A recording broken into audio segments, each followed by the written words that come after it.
Video like जरूर कर लीजिए और ऐसे वीडियो लगातार फ्री में पाने के लिए चैनल को तुरंत सब्सक्राइब कर लीजिए और बेल आइकन को जरूर टैप कर लीजिए ताकि आगे भी सारे वीडियो आपको मिलते रहे। यूट्यूब में फॉलो करते हैं तो प्लीज ये वाला फ्री टेलीग्राम चैनल जरूर ज्वाइन कर लीजिएगा।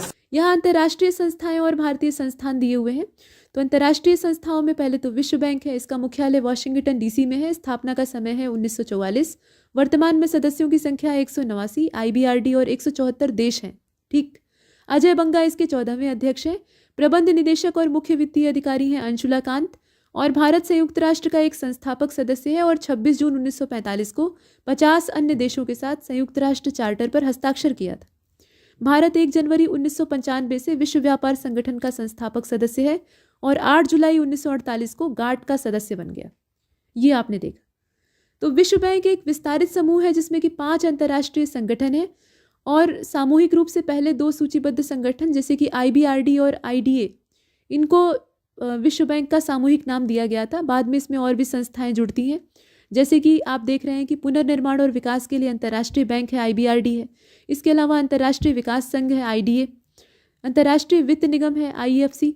बहुपक्षीय निवेश गारंटी एजेंसी यानी मीगा है और निवेश विवादों के निपटान के लिए अंतर्राष्ट्रीय केंद्र है।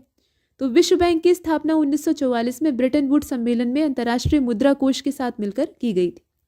ये IBRD जो है इसमें ऋण, क्रेडिट और अनुदान प्रदान करता है और IDA जो है वो कम आय वाले देशों को कम या बिना ब्याज वाले ऋण उपलब्ध कराता है।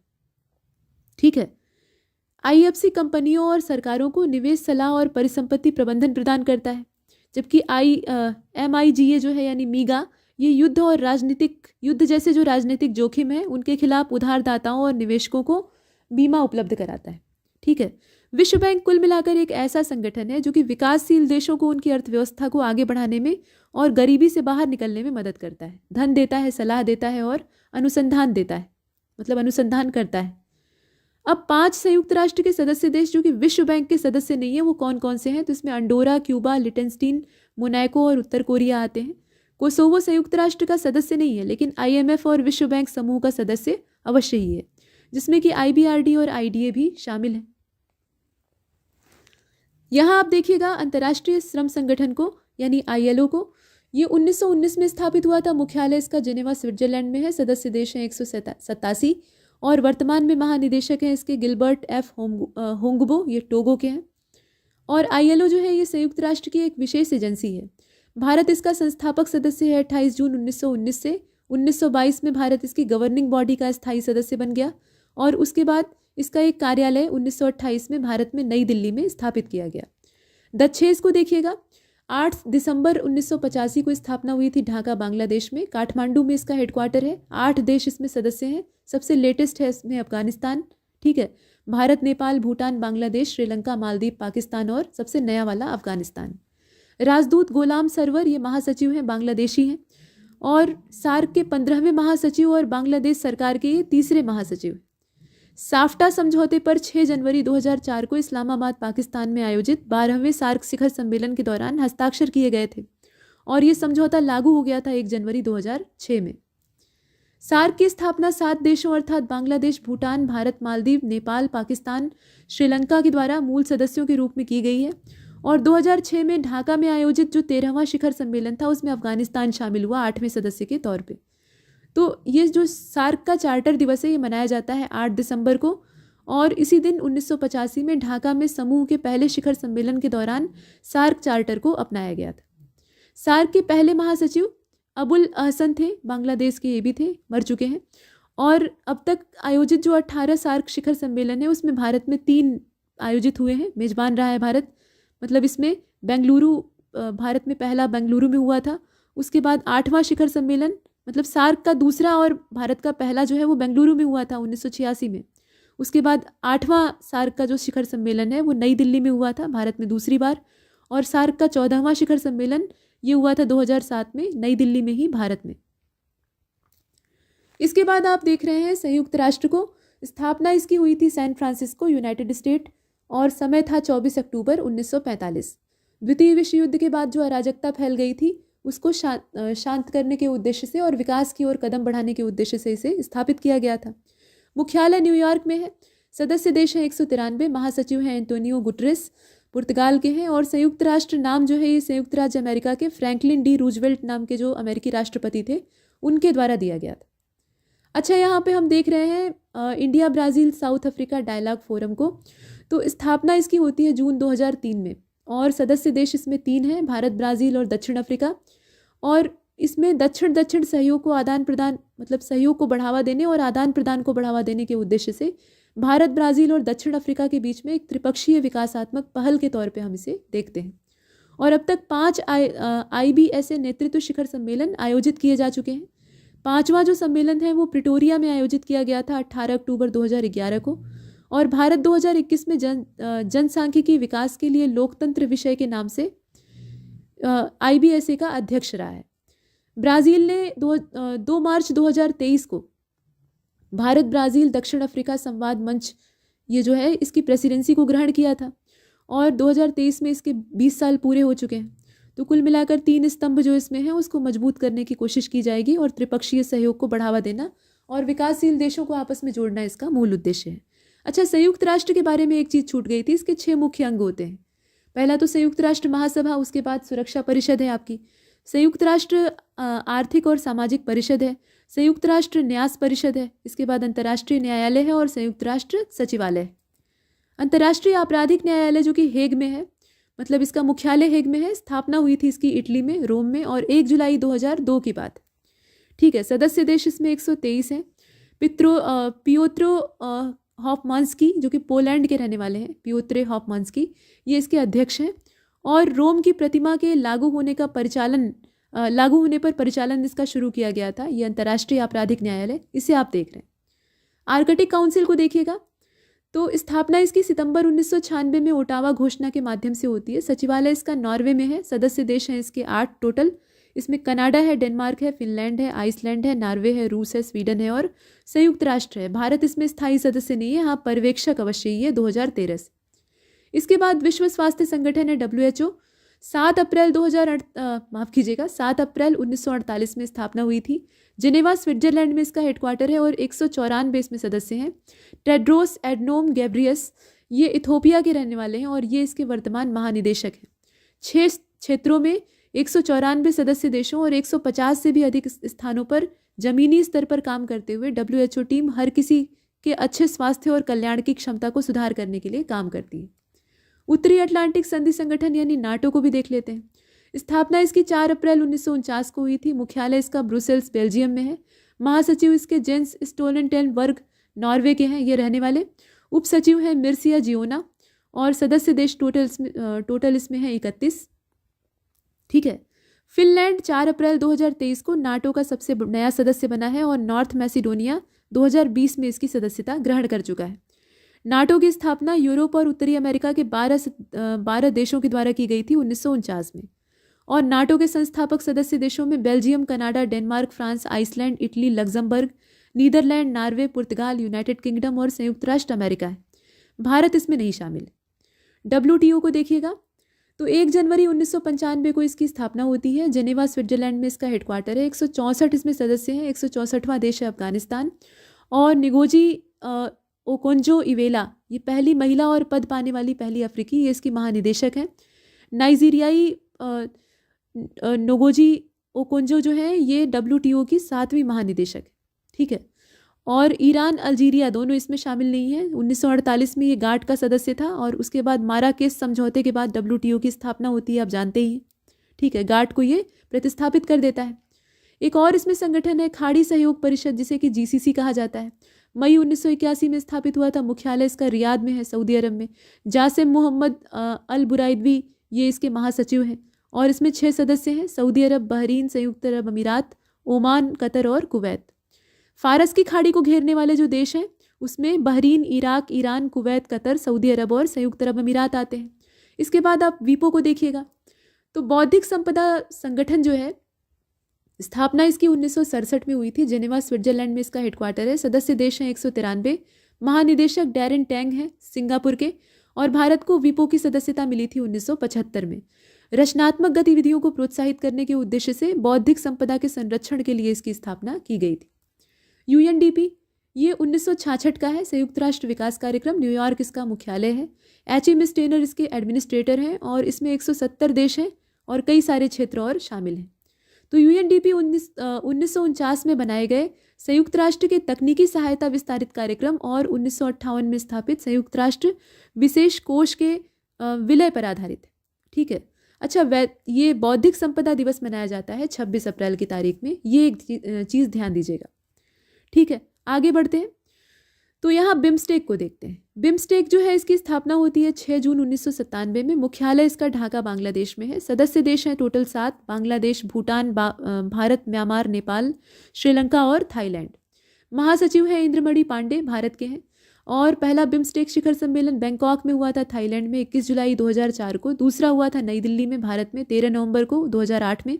तीसरा हुआ था नायपीताव यानी म्यांमार में 4 मार्च 2014 में। काठमांडू नेपाल में हुआ था चौथा। और 5वां हुआ था श्रीलंका में 2022 में।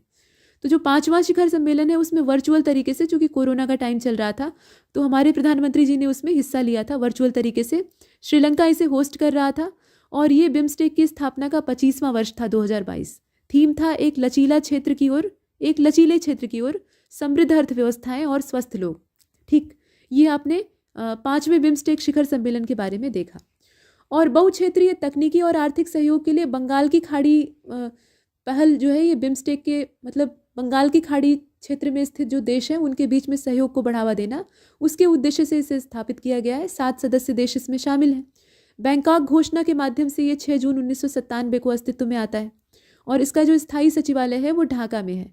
सितंबर 2014 से ये कार्यरत है। आसियान को देखिएगा। तो आसियान यानी दक्षिण पूर्वी एशियाई राष्ट्रों का ये संगठन बैंकॉक घोषणा के बाद स्थापित हुआ था 8 अगस्त 1967 को। जकार्ता, इंडोनेशिया में इसका सचिवालय है। संस्थापक सदस्यों में आप Indonesia, Philippines, Singapore, Malaysia, Thailand को देख रहे हैं। और वर्तमान सदस्य टोटल 10 हैं इसमें। Brunei, Indonesia, Laos, Malaysia, Myanmar, Philippines, Singapore, Thailand, Vietnam और कंबोडिया। 10वां इसमें आसियान का सदस्य बना कंबोडिया 1999 में। ठीक है, भारत इसमें सदस्य नहीं है। काओ किम होर्न जो है काओ किम होर्न जो है ये आसियान के महासचिव हैं। और आसियान यूथ 2022 ये युवा वर्ष के रूप में घोषित किया गया था 2022 को। और आसियान का जो शिखर सम्मेलन था 2022 वाला वो कंबोडिया में आयोजित किया गया था। आसियान और भारत मुक्त व्यापार क्षेत्र, इस पर 8 अक्टूबर 2003 को बाली, इंडोनेशिया में हस्ताक्षर किए गए थे और अंतिम समझौता 13 अगस्त 2009 को हुआ था। 1 जनवरी 2010 को लागू हुआ था और 10 अगस्त को आसियान दिवस के रूप में मनाया जाता है। सेक्टोरियल डायलॉग पार्टनर, ये भारत ने 1992 में मतलब औपचारिक जुड़ाव आसियान संगठन के साथ शुरू किया था और 1995 में डायलॉग पार्टनर के रूप में औपचारिक जुड़ाव और मजबूत हो जाता है। आगे बढ़ते हैं। खाद्य और कृषि संगठन को देखिएगा। स्थापना इसकी 16 अक्टूबर 1945 में होती है। मुख्यालय रोम में है। 194 सदस्य हैं, 2 सहयोगी सदस्य भी हैं। महानिदेशक का नाम है कू डांग्यू और ये संयुक्त राष्ट्र की एक विशेष एजेंसी है जो कि भुखमरी से बचाने के लिए अंतर्राष्ट्रीय प्रयासों को बढ़ावा देती है। 16 अक्टूबर को विश्व खाद्य दिवस मनाया जाता है। इसके बाद आप विश्व पर्यटन संगठन को देख रहे हैं। स्थापना इसकी 1 नवंबर 1975 में हुई थी। मैड्रिड में इसका हेडक्वार्टर है, स्पेन में। और जुराब पोलो लिकोस्ची ये इसके महासचिव हैं। सदस्य देशों की संख्या है 160। ठीक, इधर आप न्यू डेवलपमेंट बैंक को देख रहे हैं, NDB। तो 2015 में ये स्थापित हुआ था। शंघाई में इसका हेडक्वार्टर है। अध्यक्ष हैं डिल्मा रॉफेल, ब्राज़ील के हैं। और सदस्य देश हैं टोटल 8। ब्राज़ील, रूस, भारत भी इसमें शामिल है। इसके अलावा चीन, दक्षिण अफ्रीका, बांग्लादेश, UAE और मिस्र। संभावित सदस्य बन सकता है उरुग्वे।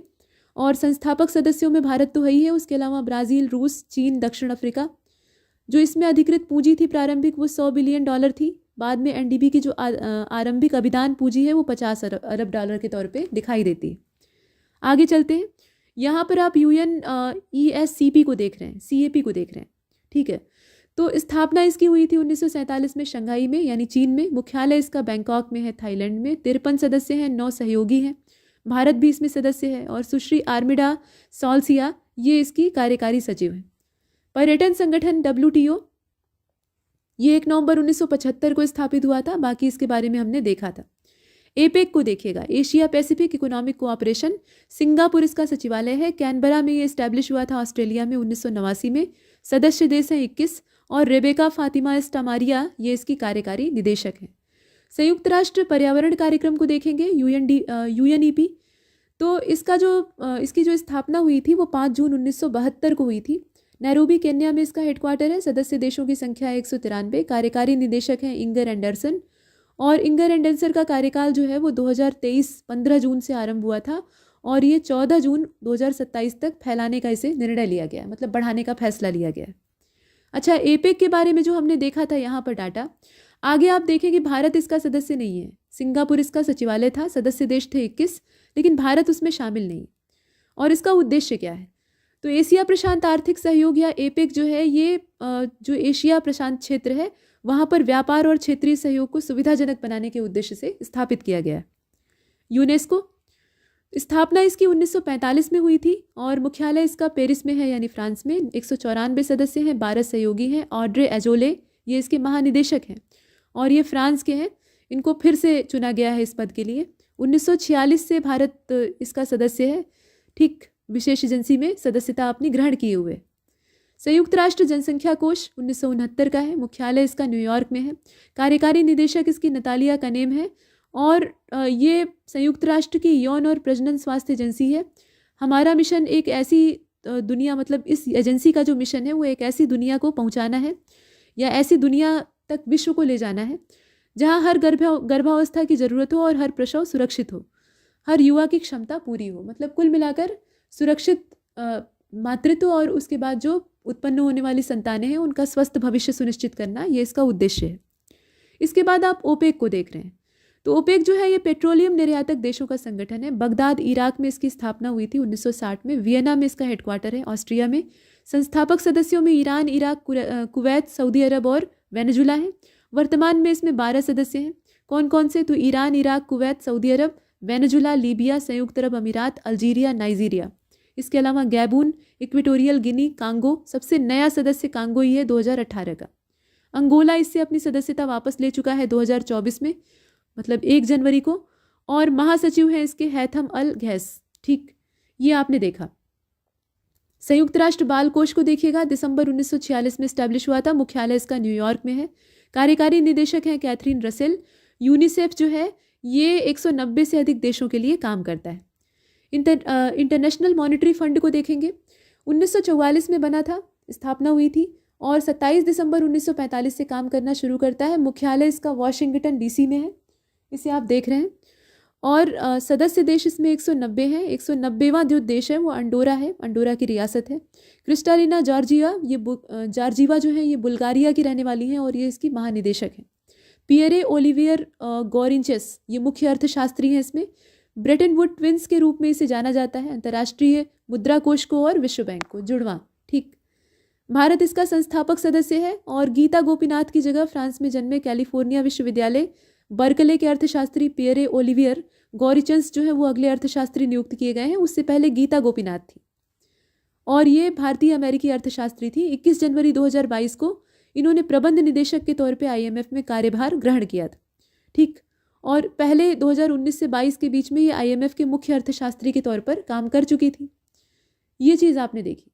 गुट निरपेक्ष आंदोलन नाम जो है इसे आप देख रहे हैं, स्थापना इसकी बेलग्रेड यानी सर्बिया में हुई थी 1961 में। मुख्यालय इसका मध्य जकार्ता इंडोनेशिया में है। सदस्यता 120 देशों के पास है। और नाम शिखर सम्मेलन जो पहला वाला है वो सितंबर 1961 में बेलग्रेड यूगोस्लाविया में हुआ था। अफ्रीका के 53 देश, एशिया के 39, लैटिन अमेरिका और कैरिबियन से 26, यूरोप का बेलारूस और अजरबैजान वहाँ से 2 देश और 20 देश और 10 अंतर्राष्ट्रीय संगठन जो हैं वो नाम में पर्यवेक्षक हैं। नाम के संस्थापक सदस्य कौन कौन से हैं? तो यूगोस्लाविया, भारत, मिस्र, घाना और इंडोनेशिया। गुट निरपेक्ष आंदोलन 1961 में बेलग्रेड यूगोस्लाविया में भारतीय प्रधानमंत्री जवाहरलाल नेहरू, यूगोस्लाविया के राष्ट्रपति जोसेफ ब्रोज टीटो, मिस्र के राष्ट्रपति गैमेल अब्देल नासिर और घाना के राष्ट्रपति नकरमा, इंडोनेशिया के राष्ट्रपति सुकर्णा की एक पहल के माध्यम से इसे स्थापित किया गया था। अंतर्राष्ट्रीय परमाणु ऊर्जा एजेंसी को देख रहे हैं आप, 1957 में स्थापित हुई थी। वियना में इसका हेडक्वार्टर है। कुल सदस्यता 178 इसमें देशों की है। भारत भी सदस्य है। नया सदस्य बना है आपका काबो वर्डे गिनी, द गाम्बिया। और महानिदेशक इसके राफेल मॉरियानो ग्रॉसी हैं, अर्जेंटीना के हैं। विश्व मौसम विज्ञान संगठन को देखिएगा, स्थापना इसकी 23 मार्च 1950 में हुई थी। जेनेवा स्विट्जरलैंड में हेडक्वार्टर है। अध्यक्ष हैं इसके अब्दुल्ला अल मंडोस, यूएई के रहने वाले हैं, और ये अंतर सरकारी संगठन है। इसके बाद आप देख रहे हैं Asia Pacific broadcasting union, ABU के बारे में। स्थापना इसकी 1964 में हुई थी। सदस्य देश हैं 65, ठीक 65 देशों में से 246 सदस्य 8 क्षेत्रों को कवर करते हैं। प्रशांत एशिया, दक्षिण पूर्व, उत्तर दक्षिण मध्य, और इसके अलावा मध्य पूर्व और उत्तरी अफ्रीका और उत्तरी अमेरिका है। सचिवालय इसका कुआलालंपुरम मलेशिया में है, और भारत का जो ऑल इंडिया रेडियो और दूरदर्शन है वो इस संस्थान में शामिल है। इसके बाद विश्व आर्थिक मंच को आप देखिएगा, तो विश्व आर्थिक मंच की स्थापना हुई थी जनवरी 1971 में। कोलोग्नी स्विट्जरलैंड में इसका हेडक्वार्टर है। इसके जो चेयरमैन हैं वो क्लॉस श्वाब हैं, ठीक। WEF यानी विश्व आर्थिक मंच जो है, इसे अगर आप देखें तो इसके द्वारा प्रकाशित रिपोर्ट का नाम है वैश्विक सूचना प्रौद्योगिकी रिपोर्ट। इसके अलावा यात्रा और पर्यटन प्रतिस्पर्धात्मक रिपोर्ट, ये भी यही जारी करता है। वैश्विक प्रतिस्पर्धात्मकता रिपोर्ट GCR को जारी करने वाला, और विश्व जोखिम रिपोर्ट, इनको भी जारी करने वाला संगठन यही है। शंघाई सहयोग संगठन यानी SCO को देख रहे हैं। 15 जून 2001 को चीन में स्थापित हुआ था। बीजिंग में इसका हेडक्वार्टर है। महासचिव झांग मिंग चीन के ही हैं। 9 स्थायी सदस्य हैं, भारत, कजाकिस्तान, चीन, किर्गिजिस्तान, पाकिस्तान, रूस, तजाकिस्तान और उज्बेकिस्तान, साथ में ईरान भी। SCO का जो 23वां शिखर सम्मेलन था वो 4 जुलाई 2023 को हुआ था, और 9वें सदस्य के रूप में SCO में शामिल किया गया था ईरान को, ठीक है। भारत और पाकिस्तान इसमें पूर्ण सदस्य बने थे 2017 में 9 जून को। यहाँ पर आप देख रहे हैं इंटरनेशनल कोर्ट ऑफ जस्टिस को 1945 में स्थापित हुआ था। हेग में इसका हेडक्वार्टर है, नीदरलैंड में, और अध्यक्ष हैं इसके जोनी डोनांग्यू, संयुक्त राष्ट्र अमेरिका के हैं। 193 सदस्य हैं। उपाध्यक्ष का नाम है किरिल गेवार्गियस, ये रूस के रहने वाले। अब यहाँ पर आप आ जाएं तो शंघाई सहयोग संगठन के बारे में एक चीज़ और यहाँ दी हुई है कि शंघाई 5 पर एक आपसी सुरक्षा समझौता हुआ था चीन, कजाकिस्तान, किर्गिजिस्तान और रूस के बीच में, साथ में तजाकिस्तान भी इसमें शामिल था। और इन राष्ट्रों और उज्बेकिस्तान के नेताओं ने शंघाई मुलाकात पर गहरे राजनीतिक और आर्थिक सहयोग के साथ एक नए संगठन की घोषणा की। ये 15 जून 2001 की बात है। और आर्थिक सहयोग के साथ एक नया संगठन जो है उसकी घोषणा की जाती है। हस्ताक्षर किए जाते हैं शंघाई चार्टर पर 7 जुलाई 2002 को, और 19 सितंबर 2003 को ये लागू होता है। यूरेशियन इकोनॉमिक यूनियन को देखिएगा, 1 जनवरी 2015 को स्थापित हुआ था। प्रशासनिक केंद्र इसका मास्को में है, रशिया में। सदस्य देश हैं 5। कौन कौन से? तो आर्मेनिया गणराज्य है, बेलारूस है, कजाकिस्तान है, किर्गिजिस्तान है और रूसी संघ है। यूरोपियन यूनियन को देखिए तो EU यानी यूरोपियन यूनियन जो है ये 27 सदस्य राज्यों का एक अंतर्राष्ट्रीय आर्थिक संगठन है, मुख्य रूप से यूरोप में स्थित है। और यूरोजोन 1999 में स्थापित एक मौद्रिक संघ है जो कि 2002 में पूरी तरह से लागू हुआ था, और 19 यूरोपीय संघ के जो सदस्य राज्य हैं उनसे बना हुआ है, जो कि यूरो मुद्रा का इस्तेमाल करते हैं। यूनाइटेड किंगडम EU को छोड़ने वाला एकमात्र सदस्य राज्य बन गया 2020 में। यूरोपीय संघ की उत्पत्ति यूरोपीय कोयला और इस्पात समुदाय तथा यूरोपीय आर्थिक समुदाय से हुई है, जिसे कि क्रमशः 1951 की जो पेरिस संधि है और 1957 की जो रोम की संधि है उसके द्वारा स्थापित किया गया था। maastricht संधि जो है ये यूरोपीय संघ की नींव कही जाती है, मतलब शुरुआत इसकी यहीं से हुई थी। यहाँ पर आप देख रहे हैं ऑस्ट्रेलिया समूह के बारे में। ये 1985 में स्थापित हुआ था। सदस्य देश हैं इसमें 43, भारत भी शामिल है, और भारत औपचारिक रूप से इसमें 2018 में शामिल हुआ है, 43वां सदस्य बना है इसका। और इसका मतलब ये कई सारे देशों का एक अनौपचारिक संघ है जिसका उद्देश्य है रासायनिक और जैविक हथियारों के प्रसार के जोखिम को कम करना और उसके लिए नियंत्रण कानूनों का समन्वय करना। ये बहुपक्षीय निर्यात नियंत्रण व्यवस्था से संबंधित है। इसके बाद आप एशिया यूरोप बैठक को देख रहे हैं। SM को 1996 में स्थापित हुआ था। सदस्य देश इसमें है 51, 2 संगठन हैं, 22 एशियाई सदस्य हैं, 21 देश और 1 संगठन कुल मिलाकर आसियान से सचिवालय वाले, और 31 यूरोपीय सदस्य हैं जिसमें से कि 30 देश हैं और 1 संगठन है यूरोपीय संघ का। भारत भी इसमें शामिल है, ठीक है।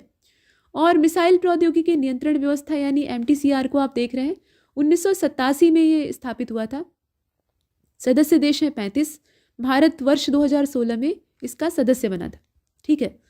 और मिसाइल प्रौद्योगिकी नियंत्रण व्यवस्था की स्थापना इसमें G7 देशों का योगदान है, मतलब Canada, France, Germany, Italy, Japan, United Kingdom और संयुक्त राष्ट्र अमेरिका। और MTCR में कम से कम 300 किलोमीटर की रेंज में कम से कम 500 किलोग्राम का पेलोड ले जाने में सक्षम मिसाइलों और यूएबी के हस्तांतरण पर नज़र रखी जाती। इसके बाद हिंद महासागर रिम एसोसिएशन को देख रहे हैं आप। 7 मार्च 1997 को स्थापित हुआ था। एबेन मॉरिशस में इसका मुख्यालय है। सदस्य देश 23 हैं, भारत इसमें शामिल है और संस्थापक सदस्य है इसका। एम्बेसडर सलमान अल फरीसी इसके महासचिव हैं। फ्रांस इसका 23वां सदस्य बना था और औपचारिक रूप से 6 से 7 मार्च 1997 को मॉरिशस में पहली मंत्री स्तरीय बैठक को लॉन्च किया गया था। परमाणु आपूर्तिकर्ता समूह यानी एनएसजी को आप देख रहे हैं, ये 1974 का है। 48 इसमें सदस्य हैं, भारत इसमें शामिल नहीं है और इसकी अध्यक्षता ब्राज़ील करेगा 2023-24 का जो सम्मेलन है उसके लिए।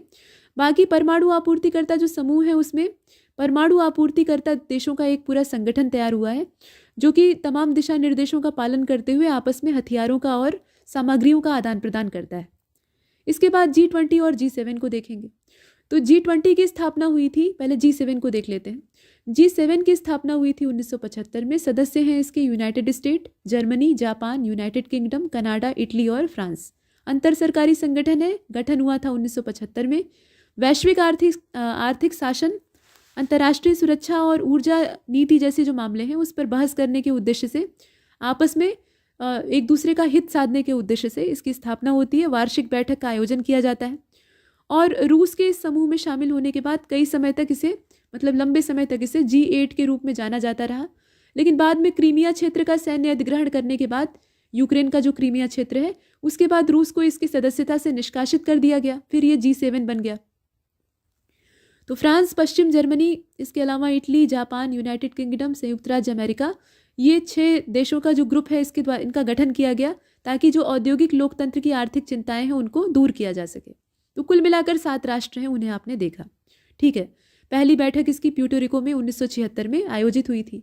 G20 को देखिएगा तो ये जो ग्रुप ऑफ 20 विकासशील देशों का ये संगठन है, इसमें अर्जेंटीना, यहाँ ध्यान से देखिए 19 देश कौन कौन से हैं। तो अर्जेंटीना, ऑस्ट्रेलिया, ब्राज़ील, कनाडा, चीन, France, Germany, Bharat, Indonesia, Italy, Japan, Korea, Mexico, रूस, सऊदी अरब, दक्षिण अफ्रीका, तुर्की, इसके अलावा यूनाइटेड किंगडम, संयुक्त राज्य अमेरिका, ये इसमें शामिल हैं और 2 क्षेत्रीय निकाय, यूरोपीय संघ और अफ्रीकी संघ है। ठीक है, G20 सदस्य वैश्विक सकल घरेलू उत्पाद का लगभग 85% और वैश्विक व्यापार का लगभग 75% से भी ज़्यादा, विश्व जनसंख्या का लगभग 2/3 हिस्सा ये लीड करते हैं।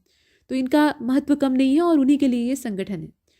तो नई दिल्ली के भारत मंडपम में G20 शिखर सम्मेलन 2023 का आयोजन किया गया था 9 सितंबर 2023 को और इस दौरान G20 का स्थायी सदस्य अफ्रीकी संघ को घोषित किया गया। ठीक है, अफ्रीकी संघ इसमें शामिल हुआ है। इसके बाद आप देख रहे हैं कि वैश्विक वित्तीय संगठन के संकट के प्रति समन्वित प्रतिक्रिया को विकसित करने के लिए 2008 में अमेरिकी राष्ट्रपति के द्वारा वाशिंगटन में इस शिखर सम्मेलन की पहली जो बैठक है उसकी मेजबानी की गई थी। इसके बाद आप देखेंगे दक्षिण एशिया उप आर्थिक सहयोग को स्थापना 2001 में हुई थी और मनीला, फिलीपींस में इसका हेडक्वार्टर है। 7 देश इसमें है, बांग्लादेश, भूटान, भारत, मालदीव, म्यांमार, नेपाल और श्रीलंका। इस्लामिक डेवलपमेंट बैंक को देखते हैं। 1975 में स्थापित हुआ था, जेद्दाह, सऊदी अरब में इसका हेडक्वार्टर है। सदस्य देश है 57, भारत इसमें शामिल नहीं है। मोहम्मद सुलेमान अल जसर इसके अध्यक्ष कहे जा सकते हैं। OECD को देखिएगा, आर्थिक सहयोग और विकास संगठन को सितंबर 1961 में स्थापित हुआ था। पेरिस में इसका हेडक्वार्टर है। महासचिव हैं मैथियास कार्मन। सदस्य देश हैं 38 टोटल। कोस्टा रिका 25 मई 2021 को इसका 38वां सदस्य बना है। बाल्टिक देश कौन कौन से हैं? तो एस्टोनिया, लातविया, लिथुआनिया बाल्टिक देश हैं और बाल्टिक राज्य यूरोप के उत्तर पूर्वी क्षेत्र में बाल्टिक सागर के पूर्वी किनारे पर स्थित देशों का एक संगठन है। इसके बाद आप रेड क्रॉस को देख रहे हैं। रेड क्रॉस की अंतर्राष्ट्रीय समिति 1863 की है। मुख्यालय इसका जेनेवा, स्विट्जरलैंड में है। मिर्जाना स्पोलजेरिका एगर ये इसके अध्यक्ष हैं। महानिदेशक का नाम है रॉबर्ट मॉर्डिनी और संस्थापक हैं हेनरी डुनेंट। अफ्रीकी विकास बैंक को देखिए, स्थापना इसकी 10 सितंबर 1964 में हुई थी। एबिजान, आइवरी कोस्ट इसका मुख्यालय है और एकिमबुनी आयोदेजी अदेसिनिया ये इसके अध्यक्ष हैं। सदस्य देशों की संख्या है 81। भारत को 6 दिसंबर 1983 को अफ्रीकी विकास बैंक की सदस्यता में शामिल किया गया था। ठीक है, तो 81 देश हैं, 54 क्षेत्रीय सदस्य देश हैं, ये आपको ध्यान देना है। इसके बाद आप देख रहे हैं AIIB को, एशियन इंफ्रास्ट्रक्चर इन्वेस्टमेंट बैंक 2016 में जनवरी में इस्टेब्लिश हुआ था बीजिंग, चीन में और इसमें जो सदस्यता के लिए अनुमोदित देशों की कुल संख्या है वो 109 है और इसमें करीब संभावित सदस्य ही अकेले 15 हैं, बाकी क्षेत्रीय सदस्य 47 हैं। और जिन लिंक्विन जो है वो इसके अध्यक्ष हैं। इसके बाद मानकीकरण के लिए अंतर्राष्ट्रीय संगठन यानी ISO को आप देख रहे हैं। तो इसकी स्थापना 1947 में लंदन में हुई थी। यूनाइटेड किंगडम इसका क्षेत्र है। मुख्यालय फिलहाल जेनेवा में है, स्विट्जरलैंड में।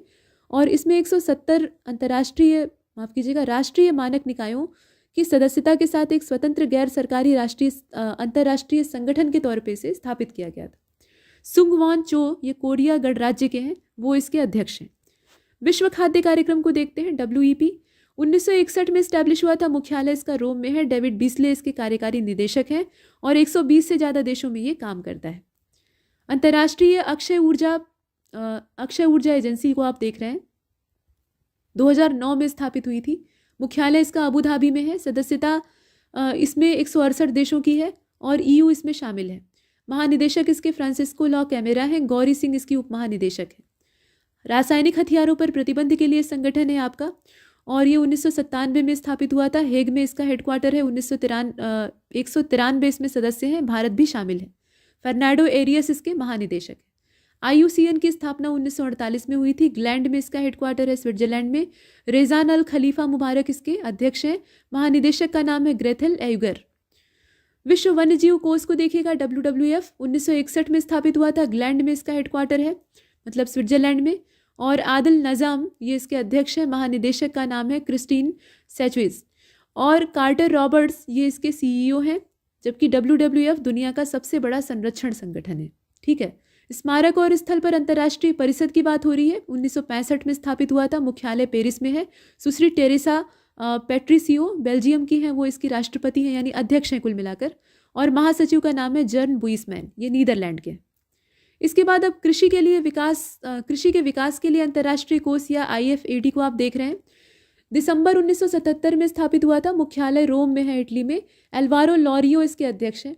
क्रिकेट परिषद की स्थापना हुई थी 1909 में। मुख्यालय इसका दुबई में है। सदस्य देशों की बात अगर की जाए तो 106 सदस्य इसमें हैं। और ग्रेग बार्कले ये इसके अध्यक्ष हैं। पहली स्वतंत्र महिला निदेशक थी इंदिरा नूई इसके लिए। इसके बाद एमनेस्टी इंटरनेशनल है, मानवाधिकार से संबंधित है। महासचिव इसके एग्रेस कैलामार्ड हैं। लंदन में इसका हेडक्वार्टर है। 1961 में इसकी स्थापना हुई थी और पीटर बैनन्स ये इसके संस्थापक हैं। द फाइव आइज ये एक खुफिया गठबंधन है जिसमें कि ऑस्ट्रेलिया, कनाडा, UK, न्यूजीलैंड और अमेरिका शामिल है। और एक सिग्नल इंटेलिजेंस में सहयोग के लिए बहुपक्षीय समझौते के तौर पर ये काम करता है। एशिया सहयोग वार्ता को देख लेते हैं। तो स्थापना 18 जून 2002 में हुई थी। कुवैत शहर में इसका सचिवालय है। महासचिव हैं पूर्णाचाई दौन विविथाना।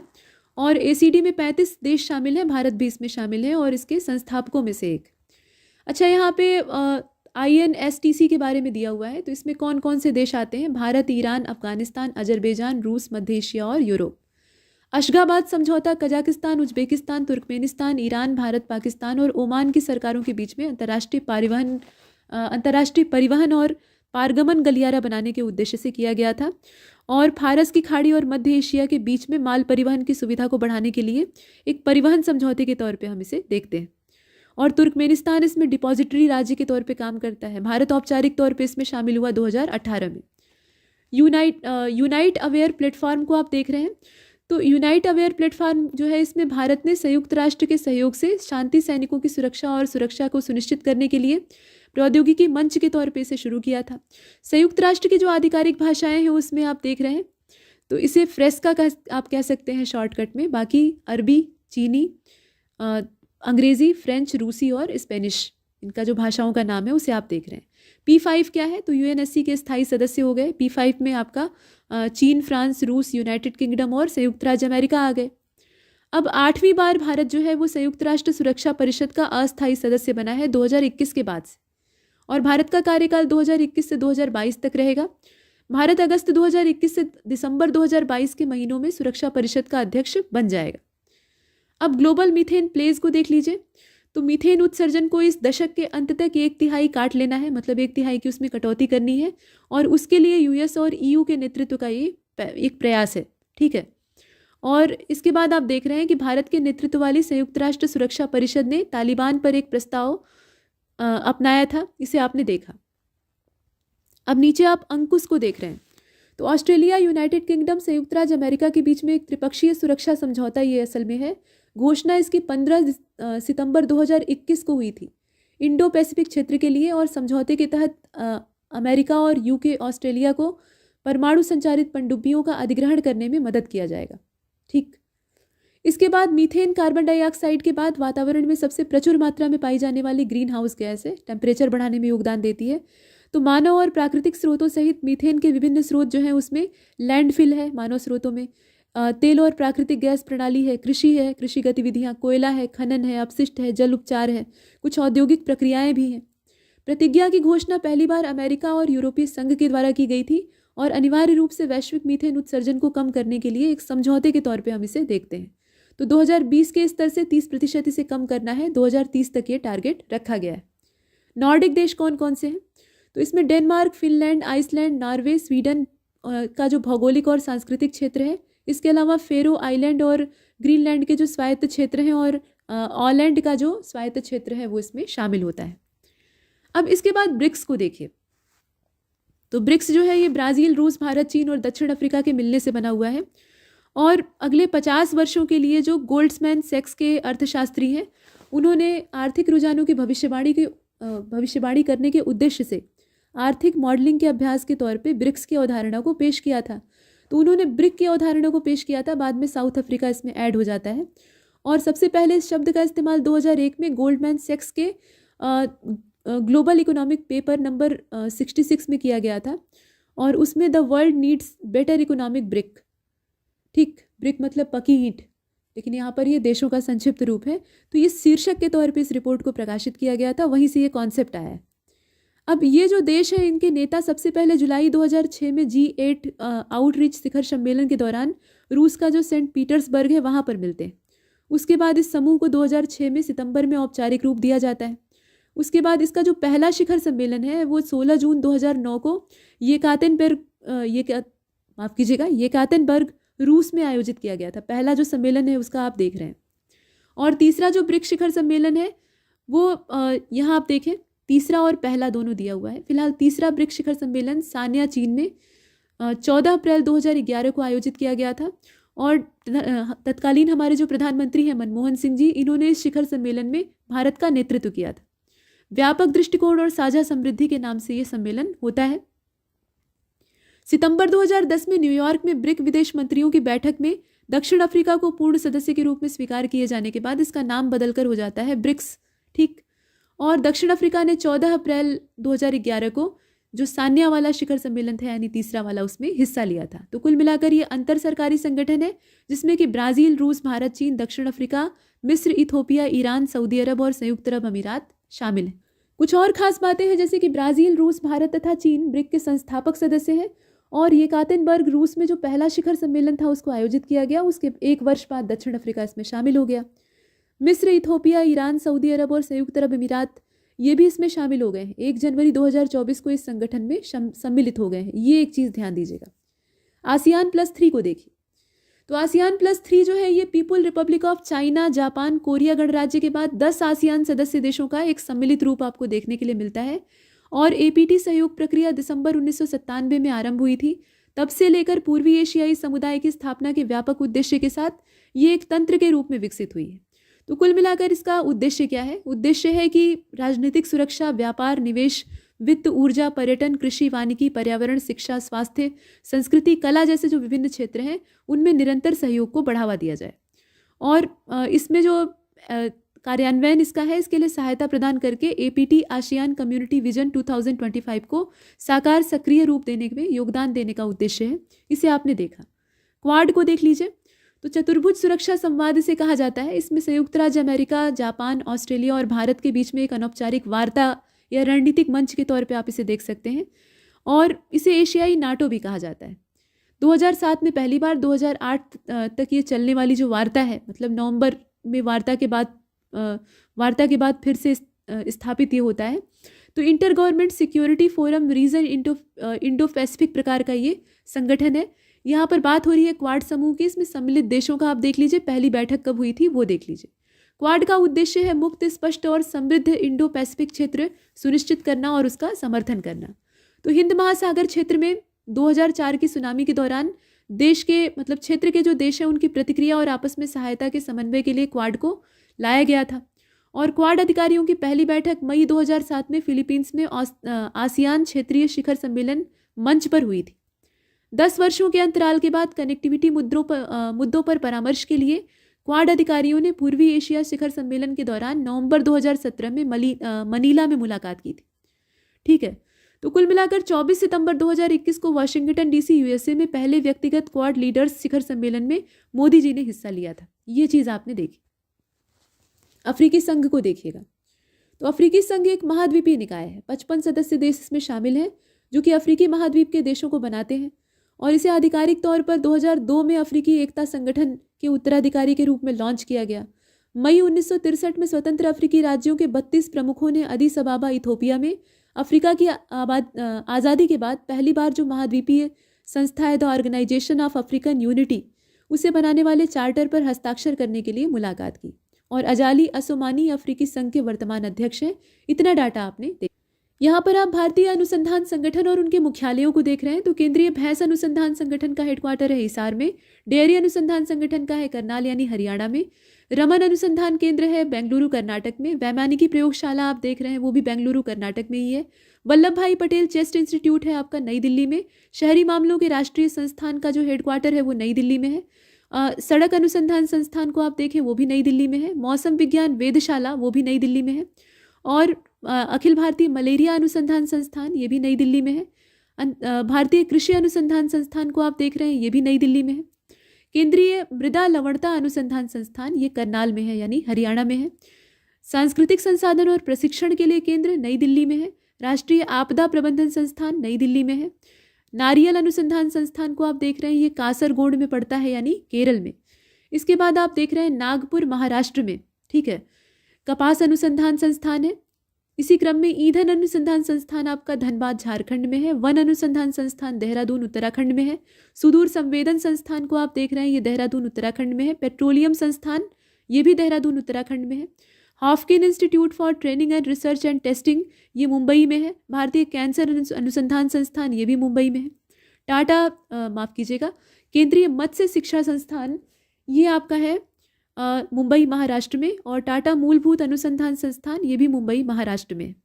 इसके बाद राष्ट्रीय वनस्पति अनुसंधान संस्थान ये लखनऊ में है, औद्योगिक विश्व विज्ञान अनुसंधान संस्थान ये भी लखनऊ में है, और राष्ट्रीय स्वास्थ्य का जो माफ़ कीजिएगा केंद्रीय औषधि अनुसंधान संस्थान ये भी लखनऊ में है, केंद्रीय औषधि अनुसंधान संस्थान। इसके नीचे आप व्यावसायिक स्वास्थ्य के लिए राष्ट्रीय संस्थान असल में ये आप देख रहे हैं ये अहमदाबाद में है यानी गुजरात में, केंद्रीय आलू अनुसंधान संस्थान शिमला में है हिमाचल में। इसके बाद गन्ना प्रजनन संस्थान कोयम्बटूर तमिलनाडु में है, भारतीय गन्ना अनुसंधान संस्थान ये लखनऊ में है, शर्करा अनुसंधान संस्थान कानपुर में है, राष्ट्रीय महासागर प्रौद्योगिकी संस्थान चेन्नई में है, केंद्रीय विद्युत रासायनिक अनुसंधान संस्थान ये आपका कराईकुडी में है, केंद्रीय भारतीय भाषा संस्थान मैसूर में है, और सेंट्रल इंस्टीट्यूट ऑफ वायरोलॉजी विषाणु विज्ञान संस्थान ये पुणे में है महाराष्ट्र में, Indian institute of natural regime and gums इसे लाख रिसर्च इंस्टीट्यूट के नाम से भी जाना जाता था पहले, तो ये आपका रांची में है झारखंड में, और केंद्रीय मनः चिकित्सा संस्थान ये रांची झारखंड में है, पीजीआई चिकित्सा शिक्षा और अनुसंधान संस्थान ये चंडीगढ़ में है, Indian institute of chemical biology ये कोलकाता में है, केंद्रीय जूट प्रौद्योगिकी अनुसंधान संस्थान भी कोलकाता में है, भारतीय पुरातत्व सर्वेक्षण नई दिल्ली में है, central glass and ceramic research institute इसका जो हेडक्वार्टर है वो कोलकाता में है, कई सारे और छोटे छोटे मुख्यालय जैसे खुर्जा में है उत्तर प्रदेश में, अहमदाबाद में है गुजरात में, राष्ट्रीय होम्योपैथिक संस्थान ये कोलकाता में है, सत्यजीत रे फिल्म टेलीविजन संस्थान ये कोलकाता में है, राष्ट्रीय भूभौतिकी अनुसंधान संस्थान ये हैदराबाद तेलंगाना में है, राष्ट्रीय पोषण संस्थान ये भी हैदराबाद तेलंगाना में है, और निर्माण एकेडमी जो है ये भी हैदराबाद तेलंगाना में है। ठीक है, राष्ट्रीय ग्रामीण विकास संस्थान हैदराबाद तेलंगाना में है, और centre for molecular and cellular biology ये आपका हैदराबाद तेलंगाना में है, हाई एल्टीट्यूड रिसर्च लेबोरेटरी ये गुलमर्ग कश्मीर में है, केंद्रीय भवन अनुसंधान संस्थान रुड़की में है यानी उत्तराखंड में।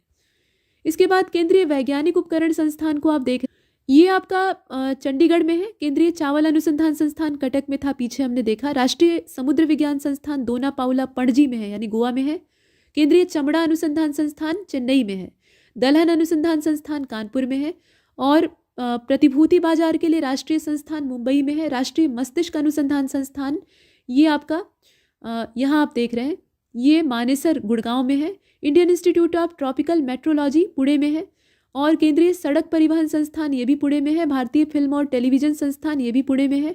इंडियन डायमंड इंस्टीट्यूट ये सूरत में है, और केंद्रीय पशु अनुसंधान संस्थान ये आपका मेरठ में पड़ता है। ठीक है।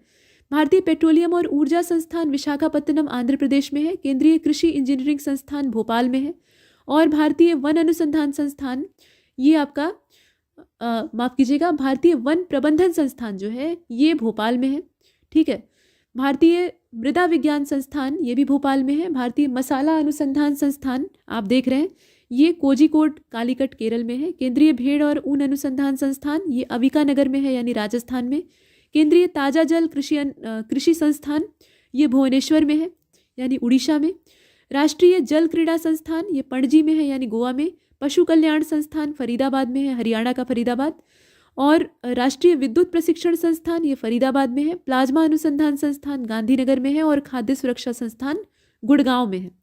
नेताजी सुभाष राष्ट्रीय खेल संस्थान आपका पटियाला में है, यानी यहाँ आप देख रहे हैं ये पटियाला यानी पंजाब में है। केंद्रीय इलेक्ट्रॉनिक्स एंड इंजीनियरिंग अनुसंधान संस्थान पिलानी झुंझुनू राजस्थान में है। समुद्री मात्स्यिकी और इंजीनियरिंग प्रशिक्षण संस्थान ये कोच्चि में है, यानी केरल में। केंद्रीय नमक और सामुद्रिक रसायन अनुसंधान संस्थान ये भावनगर गुजरात में है। राष्ट्रीय जल विज्ञान संस्थान बेलगाम कर्नाटक में ये आप देख रहे हैं, मतलब एक और है वो कर्नाटक में आपको दिखाई देता है, लेकिन ये वाला रुड़की में है।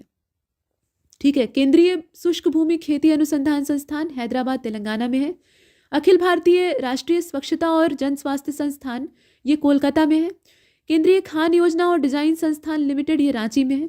केंद्रीय खाद्य प्रौद्योगिकी और अनुसंधान संस्थान ये मैसूरू कर्नाटक में है। और इसके बाद आप देख रहे हैं केंद्रीय प्लास्टिक इंजीनियरिंग और प्रौद्योगिकी संस्थान ये चेन्नई में है। केंद्रीय खारा जल जल कृषि संस्थान ये चेन्नई में है। केंद्रीय कुष्ठ प्रशिक्षण और अनुसंधान संस्थान ये चिंगलपेट तमिलनाडु में है। भारतीय पशु चिकित्सा अनुसंधान संस्थान ये इज्जत नगर बरेली में है। और केंद्रीय औषधि और सुगंध पौध संस्थान ये आपका लखनऊ में है। ठीक है। केंद्रीय औषधि और सुगंध पौध संस्थान के ठीक नीचे आप राजीव गांधी राष्ट्रीय बौद्धिक प्रबंधन संस्थान को देख रहे हैं, ये नागपुर में है। यहाँ देखें आप राष्ट्रीय पर्यावरण इंजीनियरिंग अनुसंधान संस्थान ये भी नागपुर में है। अखिल भारतीय आयुर्विज्ञान संस्थान एम्स जो है ये नई दिल्ली में है। और राष्ट्रीय मानसिक स्वास्थ्य और तंत्रिका विज्ञान संस्थान ये बेंगलुरु। सारे नोटिफिकेशन सारे अपडेट यहीं पे आते हैं, ध्यान रखिए।